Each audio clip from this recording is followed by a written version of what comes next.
মুসলিম হয়েও আরেক মুসলিম ভাইকে কাফের ফতুয়া দিই, মুসলিম হয়েও আরেকজনকে ইহুদি নাসারার দালাল বলি, কিন্তু একজন নবী তিনি শিরক হতে দেখেও কিন্তু ঐক্যকে নষ্ট করেননি। আসসালামু আলাইকুম রহমতুল্লাহি ওয়া বারাকাতুহু, নাহমাদুহু ওয়া নুসাল্লি আলা রাসূলিহিল কারীম, আম্মা বা'দু, ফাআউযু বিল্লাহি মিনাশ শাইতানির রাজীম, বিসমিল্লাহির রহমানির রহিম।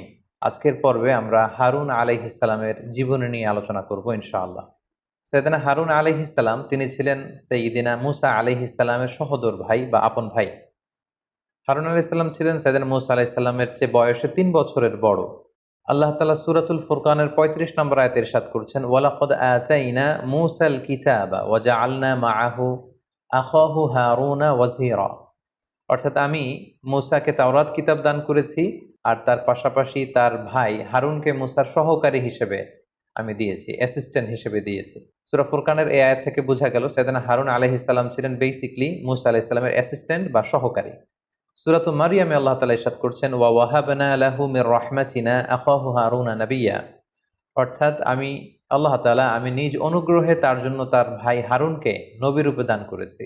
এবং সাইয়েদনা হারুন আলাইহিস সালামের নবী হওয়ার প্রেক্ষাপটটা মূলত ছিল মুসা আলাইহিস সালামের আবেদনের প্রেক্ষিতে। সাইয়েদনা মুসা আলাইহিস সালাম আল্লাহ তাআলার কাছে আবেদন করেছিলেন যে, হে আল্লাহ, আপনি আমার ভাই হারুনকে আমার সহকারী বানান, আমার সাথে সাথে তাকেও নবুয়ত দান করুন। সেই আবেদন বা নিবেদনের প্রেক্ষিতে আল্লাহ তাআলা সাইয়েদনা হারুন আলাইহিস সালামকে নবী হিসেবে কবুল করেছেন। আল্লাহ তাআলা যখন সাইয়েদনা মুসা আলাইহিস সালামকে বললেন যে, ইযহাব ইলা ফিরআউনা ইন্নাহু তাগা, হে মুসা, তুমি ফিরআউনের কাছে যাও, তাকে দাওয়াত দাও, কেননা সে অবাধ্য হয়েছে। তখন মুসা আলাইহিস সালাম বললেন, ক্বালা রাব্বি ইশরাহ লি সাদরি, হে আল্লাহ, আপনি আমার হৃদয়কে প্রশস্ত করে দিন। ওয়া ইয়াসসির লি আমরি, আমার কাজকে সহজ করে দিন। ওয়াহলুল উকদাতাম মিন লিসানি, আমার জিহ্বায় যে জড়তা আছে, জড়তা আপনি দূর করে দিন। ইয়াফকাহু কওলি, যাতে করে লোকজন আমার কথা বুঝতে পারে। ওয়াজআল লি ওয়াজিরাম মিন আহলি, হে আল্লাহ, আমার ফ্যামিলির মধ্যে থেকে একজনকে আমার সহকারী আপনি বানান। হারুনা আখি উশদুদ বিহি আজরি ওয়া আশরিকহু ফি আমরি, আর সেই সহকারীটাকে আমার ভাই হারুন, তাকে আপনি আমার সহকারী বানান, আমার সাপোর্টার বানান, এবং আশরিকহু ফি আমরি, তাকে আমার কাজের অংশীদার বানান, অর্থাৎ তাকেও আপনি নবুয়ত দান করুন।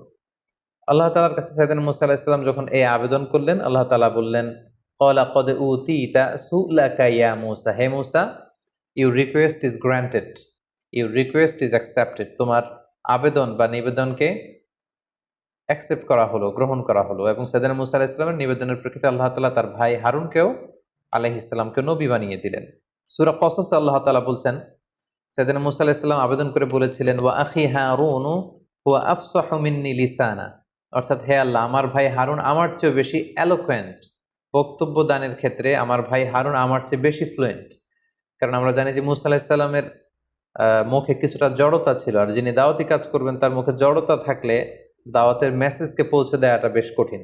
এজন্য তিনি বললেন, হুয়া আফসাহু মিন্নি লিসানা, হে আল্লাহ, আমার ভাই হারুন আমার চেয়ে বেশি বাগ্মী, বেশি সুস্পষ্ট ভাষায় কথা বলতে পারে, তাই তাকে আমার সহকারী হিসেবে আপনি পাঠান, সে আমাকে সাপোর্ট করবে। সাইয়েদনা মুসা আলাইহিস সালাম যখন তাওরাত কিতাব রিসিভ করবার জন্য তুর পাহাড়ে যাবেন, তখন তিনি ওনার উম্মত বনি ইসরায়েলকে দেখভাল করবার জন্য সাইয়েদনা হারুন আলাইহিস সালামকে দায়িত্ব দিয়ে গিয়েছিলেন। মুসা আলাইহিস সালাম তার ভাই হারুনকে বলেছিলেন, হারুন, তুমি উখলুফনি, তুমি আমার প্রতিনিধিত্ব করবে ফি কওমি, আমাদের এই বনি ইসরায়েলের এই কওমের ব্যাপারে, ওয়া আসলিহ, এবং তাদের মাঝে তুমি সংশোধন করে দিবে, ফয়সালা করে দিবে, সলিউশন করে দিবে, আর বিশৃঙ্খলার কোনো পন্থা তুমি অবলম্বন করবে না। অর্থাৎ আমি চলে যাচ্ছি তাওরাত কিতাব রিসিভের জন্য, সেখানে ৩০ দিন, পরবর্তীতে আল্লাহ তাআলা আরো ১০ দিন বাড়িয়ে ৪০ দিন ওনাকে ধ্যানমগ্ন থাকতে বলেছেন, এতেকাফ অবস্থায় থাকতে বলেছেন। এই ৪০ দিনের জন্য তুমি বনি ইসরাইলের দেখভাল করবে, এই বলে তিনি সাইয়েদনা হারুন আলাইহিস সালামকে দায়িত্ব দিয়ে, বনি ইসরাইলকে দেখাশোনার দায়িত্ব দিয়ে তিনি তুর পাহাড়ে চলে যান তাওরাত কিতাব রিসিভ করবার জন্য। মুসা আলাইহিস সালাম যখন হারুন আলাইহিস সালামকে দায়িত্ব দিয়ে তাওরাত রিসিভের জন্য তুর পাহাড়ে চলে গেলেন, এর মধ্যে একটি চমকপ্রদ একটি ঘটনা ঘটল, যেটি কালামুল্লাহ মাজিদে আল্লাহ তাআলা সুস্পষ্টভাবে বর্ণনা করেছেন। ব্যাপারটা ছিল এরকম, বনী ইসরাইলের মধ্যে সামিরি নামে একজন ব্যক্তি ছিল, যে প্রকৃত অর্থে ছিল একটু কপটতার অধিকারী, তার মনের মধ্যে কুটিলতা ছিল, সে লোক দেখানোর জন্য ঈমান এনেছিল, মূলত সে ছিল মুনাফিক। আল্লাহ তাআলা যখন বনী ইসরাইলকে উদ্ধারের জন্য মুসা আলাইহিস সালামকে বললেন, হে মুসা, আজ রাতেই তুমি ফেরাউনের কবল থেকে বাঁচবার জন্য বনী ইসরাইলকে নিয়ে ফিলিস্তিন অভিমুখে চলে যাও, ঠিক সেই মুহূর্তে সবাই সাইয়েদনা মুসা আলাইহিস সালামের সাথে রওনা হলো। কিন্তু তার আগে বনী ইসরায়েলের প্রত্যেকে মিশরীরা যাতে করে সন্দেহ করতে না পারে, প্রত্যেক প্রতিবেশী মিশরীর কাছে যে বনী ইসরায়েলরা বলেছিল যে আমাদের একটি ধর্মীয় উৎসব আছে, এই ধর্মীয় উৎসবে অংশগ্রহণ করবার জন্য আমাদের কিছু স্বর্ণালঙ্কার দরকার। তো তোমাদের কাছে যে সমস্ত স্বর্ণালঙ্কার গুলো আছে সেগুলো আমাদেরকে তোমরা ধার দিতে পারো। বনী ইসরায়েলের প্রত্যেকে তার প্রতিবেশী মিশরী লোকদের কাছ থেকে এই স্বর্ণগুলো তারা নিয়ে সেদিন রাতে মুসা আলাইহিস সালামের সাথে প্যালেস্টাইন অভিমুখে রওনা হলো। মাঝখানে লোহিত সাগর আল্লাহ তাআলা পার করে দিলেন, ফেরাউন ধ্বংস হয়ে গেল। এই ঘটনাগুলো আমরা শুনেছি সেদিন মুসা আলাইহিস সালামের পর্বে। তিহ প্রান্তরে সবাই যখন অবস্থান করলো, সাইয়েদনা মুসা আলাইহিস সালাম যখন তাওরাত আনতে গেলেন, সামিরি ভাবলো এটাই তো মহা সুযোগ, এই বনী ইসরায়েলকে যদি মিসগাইড করতে হয় এখনই হচ্ছে, this is the high time to misguide বনী ইসরায়েল। সামিরি যেটা করেছিল, মুসা আলাইহিস সালাম যখন বনী ইসরায়েলকে নিয়ে লোহিত সাগর পার হচ্ছিলেন তখন তাদেরকে সেফগার্ড দিয়ে নিয়ে যাবার জন্য আসমান থেকে আল্লাহ তাআলা সাইয়েদনা জিব্রাইল আলাইহিস সালামকে পাঠিয়েছিলেন যে জিব্রাইল তুমি যাও, আমার নবীর মুসার সাহস বাড়ানোর জন্য তুমিও সাথে সাথে পার হও। ঘোড়ায় চড়ে সাইয়েদনা জিব্রাইল আলাইহিস সালাম তখন মুসা আলাইহিস সালামের সাথী হয়েছিলেন। সামিরি পেছন থেকে খেয়াল করলো যে কে যেন আসমান থেকে ঘোড়ায় চড়ে মুসা আলাইহিস সালামের সাথে করে যাচ্ছে এবং সেই ঘোড়ার পায়ের খুঁড় জমিনের যেখানেই লাগছে সেই জায়গার ঘাসগুলো লতাপাতাগুলো সজীব শ্যামল হয়ে বড় হয়ে উঠছে। সামিরি ভাবলো যে এটা তো সাধারণ কোনো ব্যাপার নয়, ঘোড়ার পায়ের খুঁড় যেখানে যেখানে লেগেছে সামিরি সেখান থেকে কিছু মাটি নিয়ে একটা ছোট্ট প্যাকেটের মধ্যে রেখে দিয়েছিল এবং সে মনে মনে প্ল্যান করেছিল এই মাটি দিয়ে আমি কখনো কোনো সুযোগ পেলে বনী ইসরায়েলকে মিসগাইড করার চেষ্টা করব। তার সেই সময়টি সুযোগটি যখন আসলো, যখন সামিরি দেখলো যে আমার কাছে সেই মাটিটি সংরক্ষিত আছে আর মুসা তো এখন বনী ইসরায়েলের মাঝে নেই, তিনি তো তুর পাহাড়ে তাওরাত আনবার জন্য গিয়েছেন, তখন তিনি বনী ইসরায়েলদেরকে ডেকে বলতে আরম্ভ করলেন, হে বনী ইসরায়েল, তোমরা যে সেই মিশরীদের কাছ থেকে স্বর্ণালঙ্কার গুলো এনেছিলে এগুলো তো তোমাদের স্বর্ণ নয়, এগুলো তোমাদের কাছে রাখা জায়েজ হবে না, এগুলো সব বিসর্জন দিতে হবে। আমি বিশাল একটি গর্ত করছি, সবাই এই গর্তের মধ্যে স্বর্ণগুলো নিক্ষেপ করো। আগুন জ্বালিয়ে স্বর্ণগুলোকে একেবারে মেল্টিং করে গলিয়ে স্তূপ করা হবে। আল্লাহর নবী মুসা আলাইহিস সালাম যখন ফিরে আসবেন উনি ফয়সালা দিবেন এই স্বর্ণের ব্যাপারে কি হবে, কারণ এগুলো তো তোমাদের স্বর্ণালঙ্কার নয়, তোমরা কি করে তোমাদের কাছে এটা রাখছো। সামিরির কথা শুনে বনী ইসরায়েলের সবাই মিলে স্বর্ণালঙ্কার গুলো এনে এনে বিশাল গর্তের মধ্যে স্তূপের মধ্যে ফেলতে আরম্ভ করলো। আগুন জ্বালিয়ে দেয়া হলো, স্বর্ণালঙ্কার গুলো গলাতে শুরু করা হলো। সবাই যখন ফেলছে সামিরিও তখন হারুন আলাইহিস সালামকে ডেকে বললেন যে হে আল্লাহর নবী হারুন, আমার স্বর্ণগুলো আমি এখানে ফেলবো, কিন্তু শর্ত হচ্ছে আপনি একটু আল্লাহ তাআলার কাছে দোয়া করবেন যে আমার মনে যে ইচ্ছা আল্লাহ তাআলা যেন ইচ্ছাটা পূরণ করে। হারুন আলাইহিস সালাম ভেবেছিলেন নিশ্চয়ই তার মনে কোনো ভালো ইচ্ছাই আছে, তিনি সরল মনে আল্লাহর কাছে দোয়া করলেন যে আল্লাহ সামিরির ইচ্ছা আপনি পূর্ণ করুন।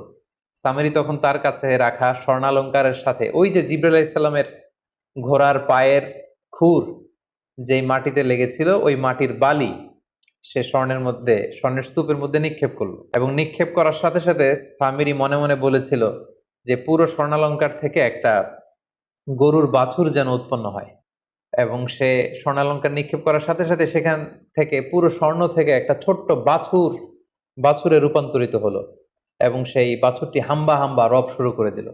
সবাই দেখে তো অবাক যে যে স্বর্ণগুলোকে গলিয়ে ফেলা হয়েছিল সেখান থেকে বাছুর আসলো কোত্থেকে, আর এই বাছুরের মুখ থেকে হাম্বা হাম্বা রব আসলো কোত্থেকে। সামিরি বলল এটাই তো আমার বড় সুযোগ। সামিরি সবাইকে মিসগাইড করার জন্য বলল, দেখো মুসা আলাইসাল্লাম 30 দিনের জন্য সময় নিয়ে গিয়েছিল তুর পাহাড় থেকে তাওরাত নিয়ে আসবে, আজকে 40 দিন হয়ে যাচ্ছে মুসা আসে না, সে তো আল্লাহকে হারিয়ে ফেলেছে। এর কারণ আল্লাহ তাআলা তো তুর পাহাড়ে নেই, আল্লাহ এখানে চলে আসছে। সামিরি বনী ইসরায়েলকে বলতে আরম্ভ করলো, দেখো স্বর্ণ দিয়ে বানানো ছোট্ট বাছুরের ভেতর থেকে তো কখনো আওয়াজ আসার কথা না, কিন্তু এই বাছুরটি হাম্বা হাম্বা করে আওয়াজ করছে। সবাই অবাক হয়ে গেল। তখন সামিরি বলতে আরম্ভ করলো, এটাই তোমাদের রব মুসা আলাইহিসসালাম, তোমাদের রব আল্লাহকে খুঁজে পাচ্ছেন না, এখানেই আল্লাহ তাআলা চলে এসেছেন, তোমরা এটার পূজা করো। সামির এই কথায় বিভ্রান্ত হয়ে বনী ইসরায়েলের হাজার হাজার লোক এই বাছুরটিকে পূজা করতে লাগলো। সাইয়েদনা হারুন আলাইহিস সালাম এখানে বাদ সাধলেন, তাদেরকে থামতে বললেন, কিন্তু কেউ থামলো না, বরং হারুন আলাইহিস সালামকে হত্যা করার জন্য সবাই চেষ্টা শুরু করলো। ঠিক এই মুহূর্তে সাইয়েদনা মুসা আলাইহিস সালাম আসলেন। এসে তিনি অত্যন্ত রেগে গেলেন। রেগে দেখলেন যে বনী ইসরায়েল তো মিসগাইডেড হয়ে গিয়েছে।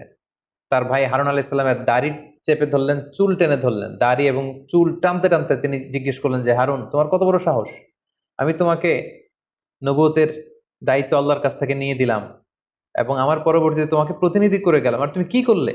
তাওহীদের উপর প্রতিষ্ঠিত বনী ইসরায়েলকে তুমি গোমরা করে দিলে। তারা কিভাবে এই মূর্তি পূজার সাথে সম্পৃক্ত হলো? জবাব দাও। সাইয়েদনা মূসা আলাইহিস সালাম অত্যন্ত রেগে গেলেন। সাইয়েদনা হারুন আলাইহিস সালাম বললেন, প্রিয় ভাই, আপনি আমার দাড়ি ধরে টানবেন না, আপনি আমার চুল ধরে আমাকে অপমান করবেন না। আমি তাদেরকে বলেছি, তারা আমাকে হত্যা করতে উদ্যত হয়েছে। আমাদের বনী ইসরায়েলের মধ্যে যেন দলাদলি না হয়ে যায়, এজন্য আমি খুব বেশি বাধা দেইনি। আপনি এখন ফয়সালা করুন।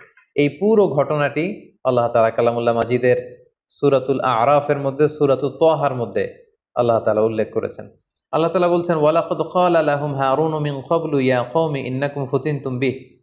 বনী ইসরায়েল যখন কথা না শুনে শিরকের কাজ শুরু করে দিল, ছোট্ট বাছুরটির পূজা শুরু করে দিল, হারুন আলাইহিস সালাম বললেন যে, তোমরা ফিতনায় পড়ে যাচ্ছ হে বনী ইসরাইল, ওয়া ইন্না রাব্বাকুমুর রহমান, তোমাদের রব তো একজন, সে দয়াময় মেহেরবান আল্লাহ।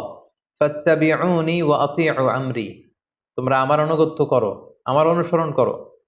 তখন বনী ইসরাইল বলল, ক্বালু লান নাবরাহা আলাইহি আকিফিনা হাত্তা ইয়ারজিআ ইলাইনা মূসা, না হে হারুন, আমরা থামবো না যতক্ষণ না তোমার ভাই মূসা তাওরাত নিয়ে না আসে, আমরা থামবো না। সাইয়েদনা মূসা আলাইহিস সালাম অত্যন্ত রেগে গেলেন।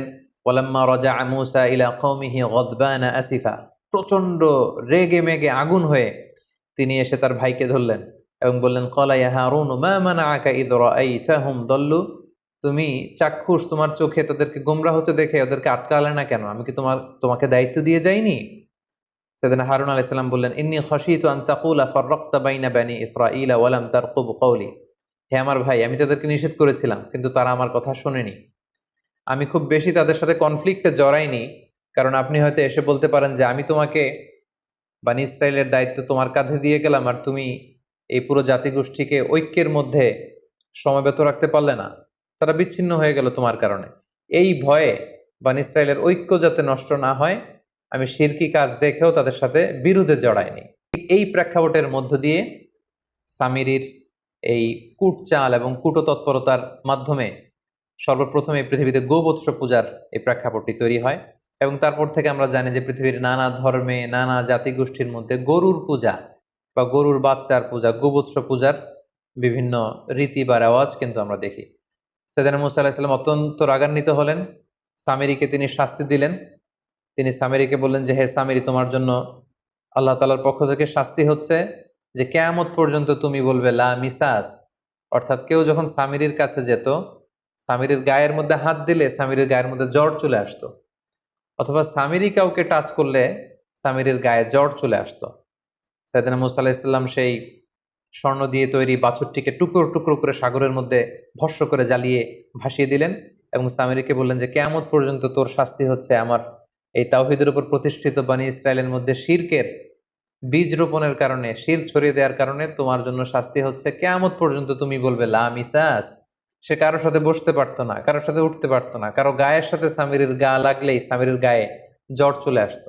সামিরি কাউকে টাচ করলেও তার গায়ে জ্বর চলে আসতো। মৃত্যুর আগ পর্যন্ত এই শাস্তি আল্লাহ তাআলা সামিরের জন্য অবধারিত করেছিলেন। এবং আল্লাহ তাআলা যারা সামিরির কথায় কান দিয়ে শিরকে লিপ্ত হয়েছিল তাদেরকে মৃত্যুদণ্ডের শাস্তি দিয়েছিলেন। আল্লাহ তাআলা বলেছেন, ফাকতুলু আনফুসাকুম, তোমরা নিজেরা নিজেদেরকে হত্যা করো, এই হত্যার মধ্যে দিয়ে এই পৃথিবীতে তোমাদের প্রায়শ্চিত্ত হবে এবং এই পৃথিবীতে তোমাদের এই শাস্তি দেয়া হলো। ঠিক এইভাবে সাইয়েদনা মূসা আলাইহিস সালামের অনুপস্থিতিতে সাইয়েদনা হারুন আলাইহিস সালামকে যখন দায়িত্ব দিয়ে মূসা আলাইহিস সালাম তাওরাত কিতাব আনতে গিয়েছিলেন, ঠিক তখন বনী ইসরায়েলের মধ্যে সর্বপ্রথম গোবৎসের পূজা এই পৃথিবীতে শুরু হয়।